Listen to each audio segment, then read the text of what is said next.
kannattaako nyt sijoittaa indeksirahastoihin? SpaceX, Anthropic ja OpenAI tulee listautumaan satojen miljardien valuaatioilla niin, että ne otetaan suoraan osaksi pääindeksejä kuten Nasdaq 100. Yhdysvalloissa pörssit kolkuttelee uusia huippuja, osakemarkkinoiden arvostus on keskimääräistä korkeammalla tasolla ja historiallisesti näiltä arvostustasoilta tuotot on tupanneet jäädä heikoiksi. Arvostukset ei ole tavallista korkeammalla pelkästään Yhdysvalloissa, vaan myös Japanissa ja Euroopassa.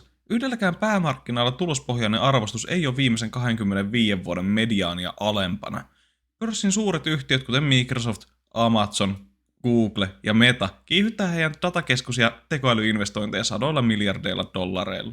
Samaan aikaan jenkkipörssin osingot ja omien osakkeiden ostot yhdistävä shareholder yield on tippunut alle 3%. Kun Yhdysvaltojen 10-vuotisen velkakirjan korko on noussut puolestaan yli 4,5%. Jos sijoittajille on saatavilla Yhdysvaltojen valtion takaama 4,5% korkotuotto seuraavaksi 10 vuodeksi, tarvitaan osakkeilta aikamoista tuloskasvua, että niihin kannattaa nykyarvostukseen sijoittaa. Historiallisesti Yhdysvaltojen osakemarkkinan riskipreemio on ollut 5% luokkaa. Se tarkoittaa, että nykyisellä korkotasolla markkinoiden voi odottaa vaativan osakkeita yli 9,5% kokonaistuottoa. Koska yhtiöiden omistajille jakama tuotto on alle 3%, on tuloskasvu oltava liki 7% vuodesta toiseen, jotta tähän tuotto-odotukseen päästään. Analyytikot kuitenkin ennustaa tälle vuodelle jopa 20% osakekohtaisen tuloksen kasvua SP500-yhtiöille.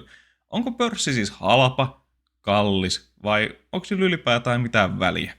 Mulla on vahvoja mielipiteitä indeksisijoittamiseen ja markkinoihin liittyen, mutta ne on vaan mun mielipiteitä. Tämä video ei ole sijoitusneuvontaa, eikä tätä videota tule ottaa kehotuksena ostamaan tai myymään mitään arvopaperia. Moi vaan kaikille, mä oon Heibe. Ajankohtainen ja mielenkiintoinen aihe tänään, joten hypätään suoraan asiaan. Mun mielestä passiivinen indeksisijoittaminen matalakuluisiin indeksirahastoihin on yksi parhaista pitkän aikavälin sijoitusstrategioista.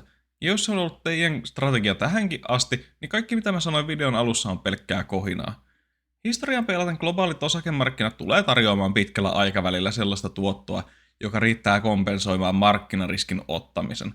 Eli sellaista tuottoa, joka on korkeampi kuin esimerkiksi Yhdysvaltojen tai Saksan velkakirjoista saatavilla oleva tuotto.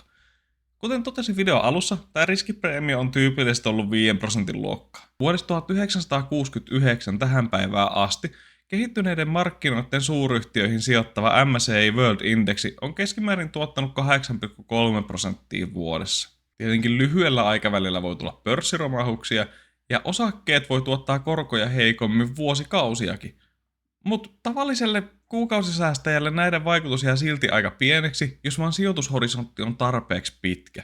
Tästä huolimatta moni sijoittaja ei kuitenkaan pidä ajatuksesta, että ostetaan osakkeita silloin, kun ne on kaikkien aikojen huipuissa.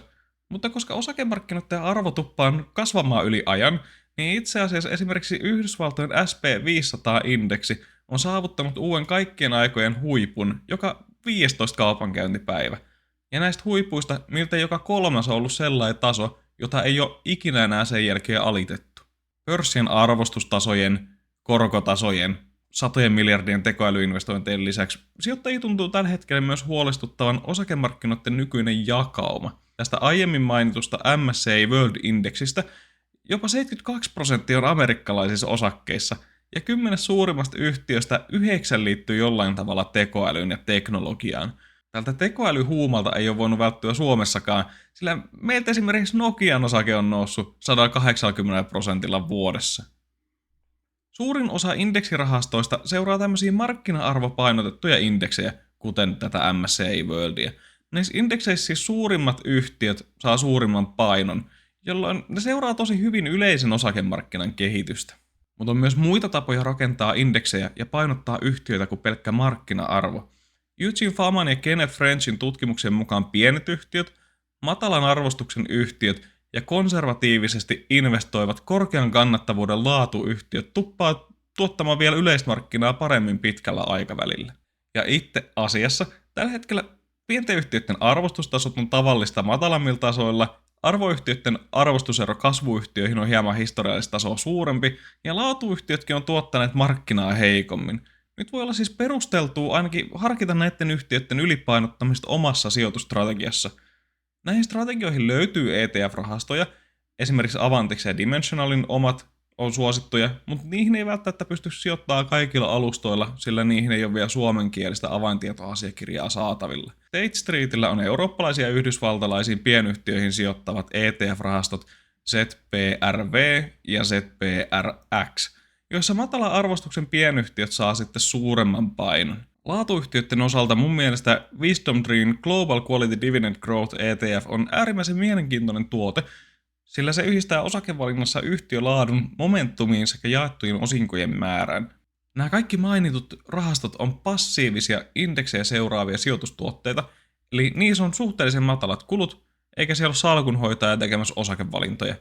Ne indeksit on vaan koostettu muilla kriteereillä kuin pelkällä yhtiön koolla. Se, miksi pitkällä aikavälillä juuri arvoosakkeet ja pienet yhtiöt on tuottanut yleismarkkinaa paremmin, johtuu yksinkertaisesti riskistä. Ne on tyypillisesti herkempiä makrotalouden suhdanteille ja teknologiselle disruptiolle, jonka vuoksi sijoittajat vaatii niitä joukkona korkeampaa tuotto-odotusta. Toisin sanoen näihin yhtiöihin liittyy ylimääräisiä riskejä, joiden ottamisesta voi odottaa saavansa ylimääräistä tuottoa, eli faktoripreemiota. Tietenkään ei voi varmaksi sanoa, että tämä ylituotto toteutuisi tulevaisuudessakin, mutta sillä on ainakin vahva looginen perusta. Eli jos markkinoiden nykyinen meno huolestuttaa ja alkaa olla vaikea saada yöuniin nukuttua, kun se myyntinappi siellä kuiskailee teidän nimeä öisin, niin ehkä tulevien kuukausisäästöjen jakaminen ainakin osittain pienyhtiöihin, arvoyhtiöihin ja laatuyhtiöihin voi auttaa. Mä uskon, että se on kuitenkaan välttämättä tarpeen, niin se on tähänkin asti sijoittanut vaan markkina-arvopainotettuihin indekseihin. Aina on nimittäin syytä olla huolissaan, aina on joku syy. Ja juuri sen takia osakkeet tuottaa niin hyvin pitkällä aikavälillä. Mä oon puolestani itse osakepoimija, ja mä tuun jatkamaan osakepoimintaa sijoittaen yhtiöihin, joita mä pidän aliarvostettuina. Jos tää kuulostaa kiinnostavalta, niin multa löytyy kanavat paljon videoita yksittäisistä osakkeista, joita mä seuraan ja joihin mä oon sijoittanut. Käykää ihmeessä tutustua niihin videoihin ja antakaa tälle videolle tykkäys, jos tykkäsitte. Kiitos videon katsomisesta, nähdään ensi videolla, moro!